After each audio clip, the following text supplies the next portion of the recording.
This is the 2025 Renault 5, one of the best little super mini EVs that you can get right now. It's slightly smaller than the Clio, but it promises to come in at around the same price point, especially with the electric car grant. This comes in at just over £21,000 at an entry point and around 25 for the top spec model, which is actually a little bit of a bargain in my opinion.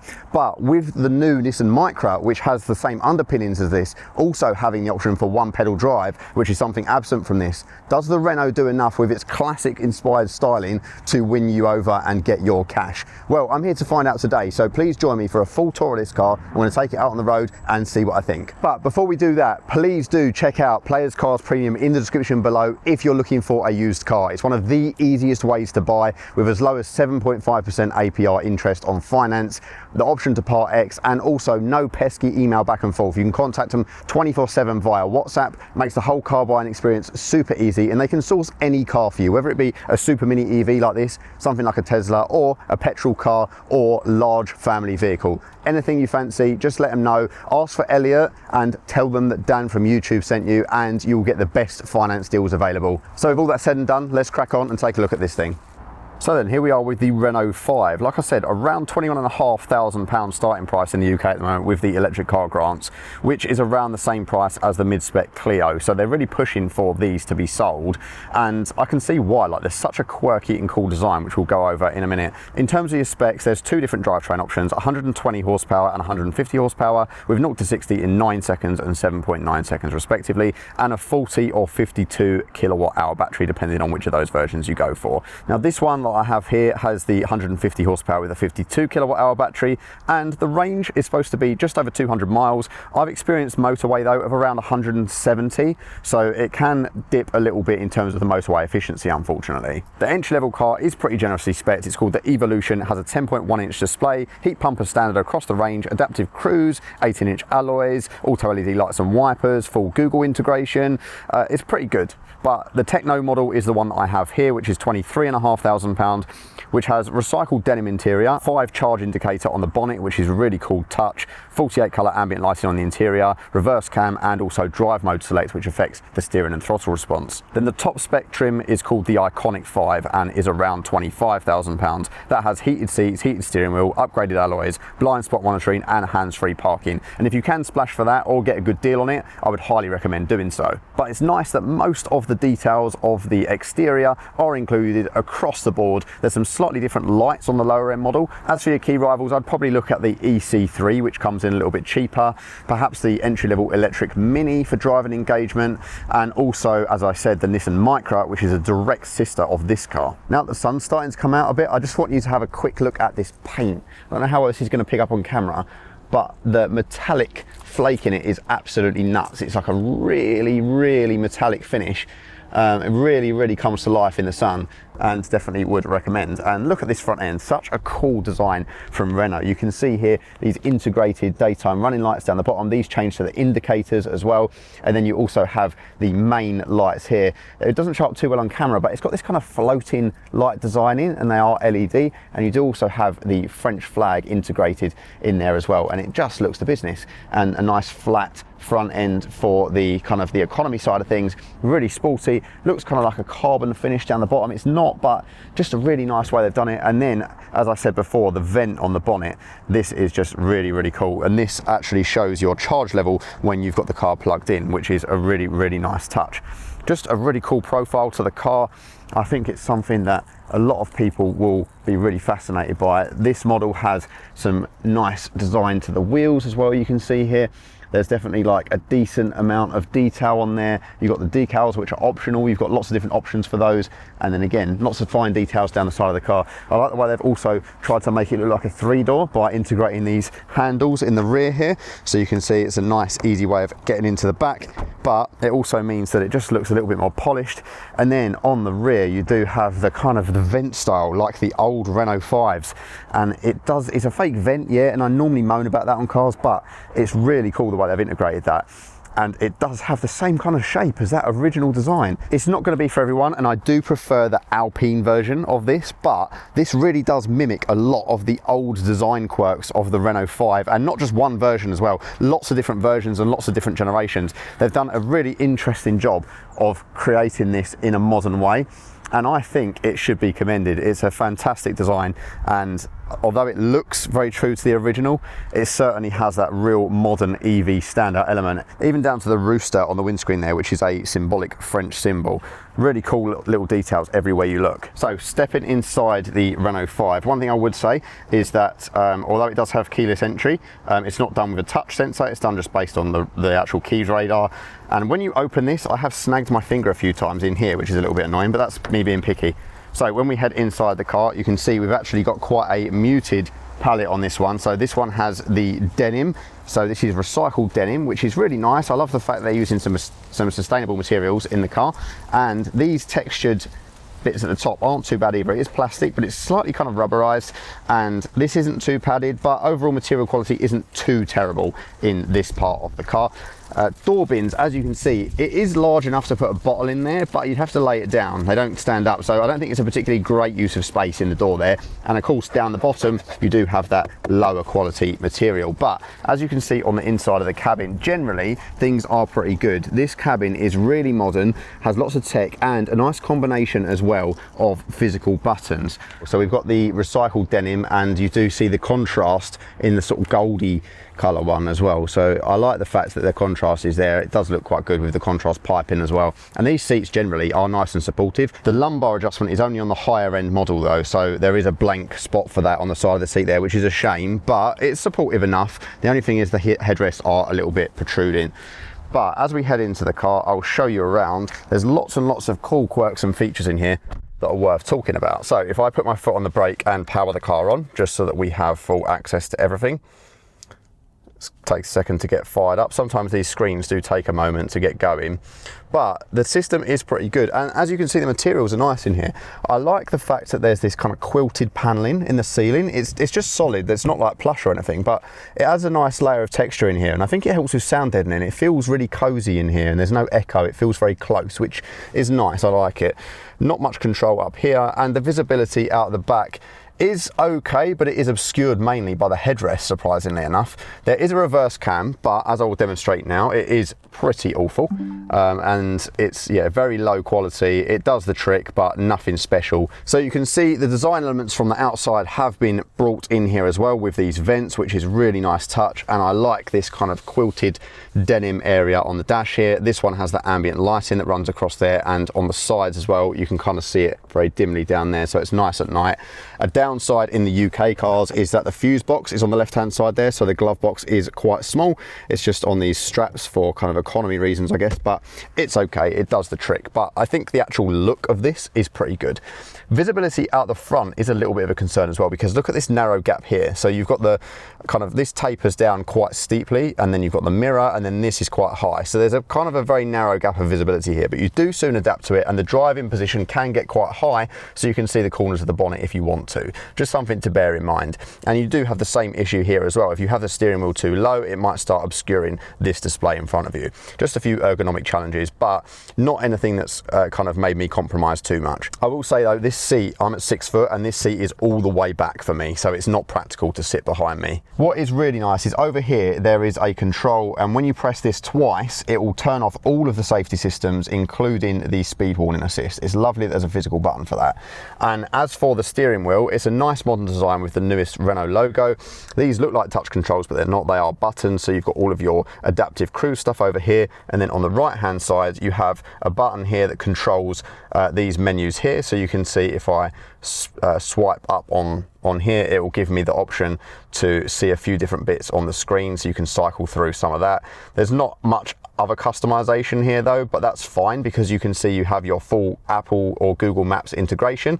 Apple Maps if it's CarPlay, Google Maps is integrated into the car. And there's enough information on the left hand here to see exactly what you're doing and your range and so on. There's also this button which allows you to cycle through a few different views on the dash. So there's a few different bits, and it also depends what drive mode you're in as well.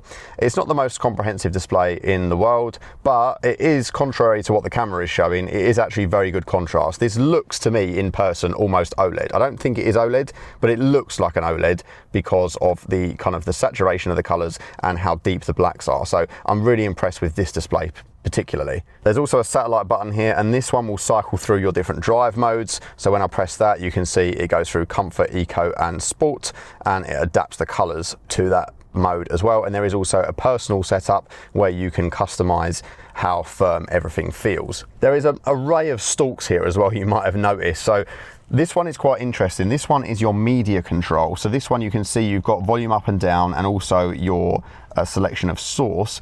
But then on the back, there's also a jog wheel. So as I cycle through that, what it will do is it will either skip tracks or skip stations. So you can see as I'm doing that, it's going through all of the different radio stations, and it skips tracks really quickly. So it's actually quite intuitive to use, and you can press both buttons to mute. It takes a little bit of getting used to, especially the placement of it when you've got your hands on the wheel, but it is nice being able to flick through tracks without having to keep mashing a button. Then you've got some nicely damped controls for your wipers and of course your indicators. Indicator noise is a little bit annoying in my opinion, but you soon get used to it. And then you have this slightly obscure gear select stalk here. So you can see it's kind of got this Renault crystal thing on the end of it. And it's this kind of like cheap feeling plastic, and it's up for reverse and then down for drive, and then also down again if you want to go into B, which is your more sort of regen braking mode, which isn't quite one pedal drive. One thing to bear in mind is the Nissan Micra, which is the sister car of this, has paddles on the back of the wheel, a bit like Kias and Hyundais, to adjust the level of regen and allow one pedal drive mode. This doesn't have one pedal drive, and that is a real shame. That's something that I think would really elevate the car.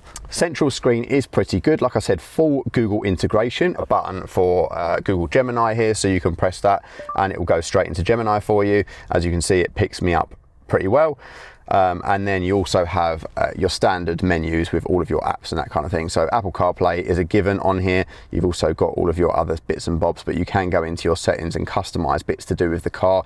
Or if you want to, you can go into your audio settings as well. And if you go into tone control, which is your EQ, if you put the bass up anywhere further than where it is there, it starts getting distorted and rattly just because of the plastic. So it's not the best system. It's definitely not the worst I've heard, but it's not great. The car will also rate your driving skill, and you can set up things like the air quality. So there's an air purifier mode, and you can go ahead and do your driving assistance stuff from in here if you want to, and customize the personal options. So to me, it's not quite as intuitive as many rivals, but I like the fact that the tech is all functional and works well, and it's complemented by a very comprehensive set of physical buttons, including these climate controls here. So you've got one button off, one button auto, which I love, and then you've also got your temperature and so on. I love the fact that these are just simple to use toggle switches. They feel really nice quality. They've got a nice click to them.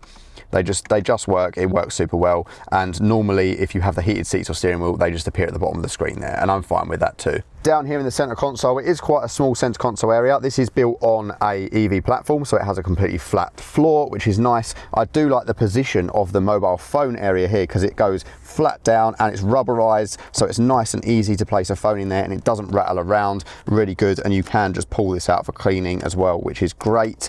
And then you also have a little storage area here, your parking brake and your auto hold, and some slightly disappointing cup holders. As you can see, this is the only place that I can fit my bottle, and it sort of rattles around in there. You can take that out and adjust it if you want to as well. And then there is a large storage area in the middle here with the world's most floppy armrest. It's worth noting as well, you do have ISOFIX points in the front seat, which is always a really good thing.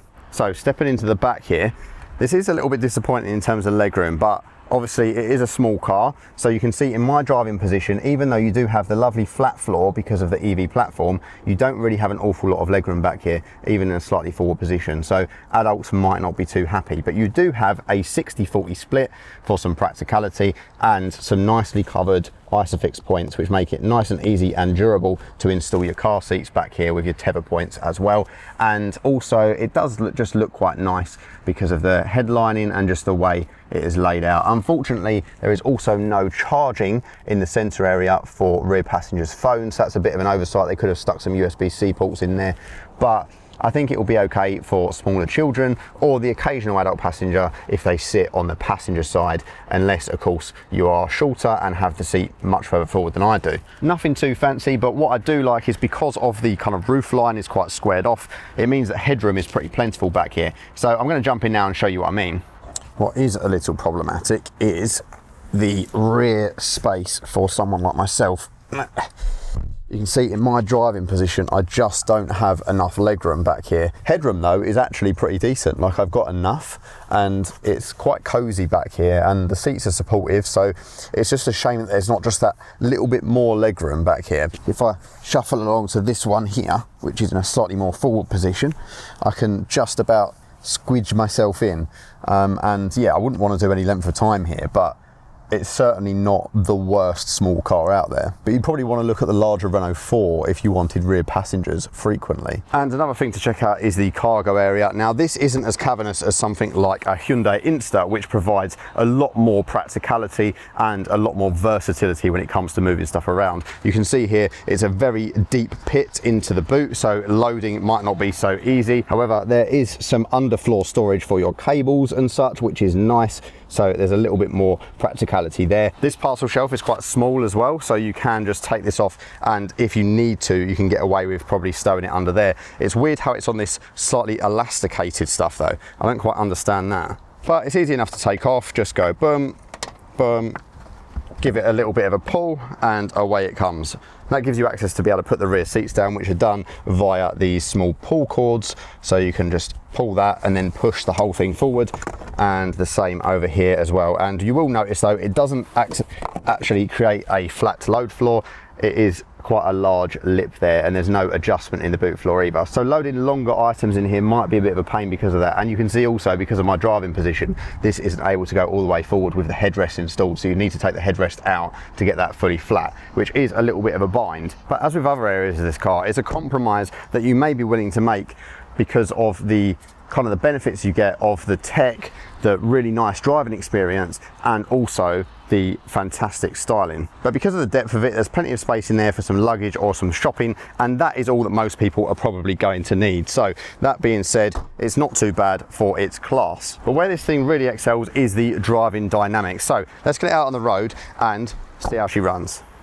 So out in the Renault 5 then, the steering is really, really light at low speeds, which is nice for town manoeuvrability. Let's stamp on it and see what she can do. A little bit of kind of torque steer there. It's not ballistic, but it's brisk enough. And there's 60, not too bad. And I've got it in the regen braking mode, which is how I like to drive it for the most part, because it gives you that kind of electric car feel where you let off the gas and it just kind of starts to slow you down a little bit and regen some of that electricity. But unfortunately, it won't come to a complete stop. And like I said, the sister car, the Nissan Micra, now has that ability with the paddles to control that regen setting and also come to a complete stop with one pedal drive. And I think that is a real shame that it's not included here, and something that could possibly sway me to that rival. But at the same time, it would be a bit of a shame to give up the kind of the quirks of this car, the design, the styling elements, and the heritage that's involved in its design. They've done such a great job of it. But what I will say is, cruising along, it is actually pretty refined too. I've got it in the sport mode at the moment. Let me go back down into comfort, and there is also an eco mode which really dampens the throttle response and that kind of thing. In this comfort mode, everything feels just a little bit softer, a little bit kind of more compliant, and I get a little bit less feel from the car overall and less throttle response and that kind of thing. So it's ideal for your day-to-day driving.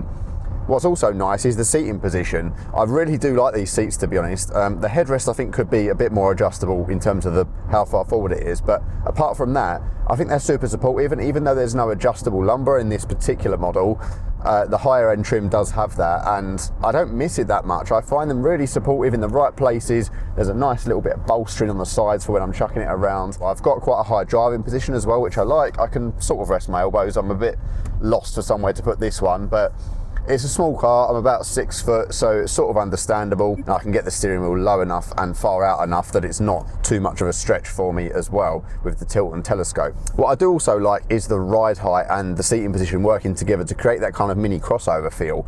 Even though it looks like a standard hatchback, like a Fiesta or something like that, it feels more Ford Puma. It feels like a little bit more raised off the floor. just a little bit more of ride height, and kind of I can see over the bonnet a little bit, and I don't feel as low to the ground as I do in many other cars. But yeah, just cruising along like this, I love the fact that the speed limit warning isn't very intrusive, nor is the lane keep assist. It will kind of tug you back in the right direction and vibrate the wheel, but it's not a crazy system that will constantly move you around like some other cars. And there is, of course, that one button to turn off all of the electronic systems, and you can customize that to show which ones you want on, which ones you want off. So the fact there's a physical button for that makes it super easy and kind of gets around the regulations and the legalities of the fact they have to be on by default. That's very clever design, and it's ergonomic in here too. I can reach everything nicely, it's angled towards me, so it's a nice experience really. The refinement is slightly ruined by this A-pillar here, because it does have a lot of wind noise at higher speeds, but it can be forgiven because if you just have the stereo up a little bit, you probably won't even notice. Of course, it would be a good car to do big miles on, but the range isn't that fantastic on the motorways. Like I said, I've been averaging about 160 miles of range on motorway driving, which isn't really the best, but I understand obviously the size of the car, the size of the battery, and the entry-level price point. I suppose it can be forgiven. Right, gonna give it some beans around this roundabout now in sport mode and see what it's like around the twisties. Let's keep going. Not bad, it does grip nicely, and you can kind of get a little bit of slip if you lift off the throttle as well, which is nice. And of course there is a lot of weight there, but it handles it pretty well, and I think the suspension is just right for this type of car, because it's not too firm that it's sporty all the time, but it's also not too soft that, you know, you can't have fun with it. So it's a nice little balance. And one thing I would say is that the steering, although I get a decent bit of feel for it, there is kind of a bit of a limit in the kind of translation it gives you, because when you get to the kind of limited grip of the car, the steering weight doesn't change. It doesn't get kind of tighter or feel heavier. So the car kind of starts to misbehave, but you can't really feel that through the wheel. So that's the only disconnect there. But overall, the handling is pretty good and pretty sharp. And there's not an awful lot of delay in the input either, which is always really nice. The throttle response is really good. And the brakes are an interesting one, because they're brake-by-wire system. So you'd expect it to be really horrible and disconnected. But actually, there's quite a nice feel to the pedal. And I think they've done that on purpose to try and get it so that you don't have that horrible transition between regen braking and standard mechanical braking. You don't really notice that at all, because the pedal isn't actually really doing anything. It's just telling the computer what to do. And actually, it works surprisingly well. There's maybe like a millisecond of input delay, but it's still confidence inspiring, and the feel under the foot is much more like a traditional car. So actually, I was expecting horrible things from that system, and I'm pretty impressed. I like how it picks up on the turning as well. When you turn it into a corner and then plant the throttle, the car kind of squats and leans into it and really utilises its weight. And it's not crazy fast for an EV, but I think that's nice. I think 150, 200 horsepower is like a sweet spot really, because it allows you to have fun on the roads without going too mad. Let's take this a little bit wide. I'm going to chuck this in here and see how this, yeah, a little bit of shaking around, but feels pretty good. Car feels pretty settled, and again, the suspension for me I think is just right. It's really the right warmth of porridge for me, I think. Right, down here, let's see what she can do. This is a really uneven, bumpy national limit road that I come to test the handling of many cars, and it doesn't feel too bad actually. You can have plenty of fun with this, but it's not unruly. What I would say is, if you want something that's a little bit sharper in the handling department, what you probably want is an electric Mini. And I guess you could say that the Mini is that kind of that retro styling as well, even with the newest models, but it's definitely not quite got the same pizzazz and je ne sais quoi as this, does it? Yeah, it picks up nicely, and it's a really nice linear power delivery. Even off the line, you don't get that sort of EV like punch in the back. It's nice and smooth in its delivery. And for me to think that it's nippy, I've just got out of a Tesla Model 3 Performance, which nearly made me see my breakfast for the second time. So the fact that I still think this feels pretty brisk is quite good. And it is quite a small little car to manoeuvre around as well. I'm on a really narrow road here, and it's super manoeuvrable, and the sort of 3-point turning capability because of the turning circle is fantastic. I'm going to try now. Let's chuck it in here. I'm going to reverse into this little area. Let's go up and reverse. Sometimes I do accidentally smash the wrong stalk there, which is kind of annoying, but yeah, look, I don't even need to go full lock to get in there by any stretch of the imagination. And I haven't accidentally put the wipers on this time, which is good. Look at that, lovely. Just think of that entry point for a second. At just over 20 grand with that government grant, it's kind of unbeatable really. When you consider all of the other cars that you can get in that price range, you're probably not getting quite as nice of a package as this, especially with its quirky retro styling. You could look at the Citroen EC3, which will probably be a little bit more comfy, and I would say it's definitely worth looking at the Nissan Micra, because the Micra, let's be honest, like I said, it's the same car as it's underneath, but you've got that regen braking mode switch and also the option for one pedal drive, which I do truly miss in this. So if you've reached this point in the video and you're thinking that certainly looks interesting, then I highly encourage you to go and check one out, because I think you need to experience it for yourself.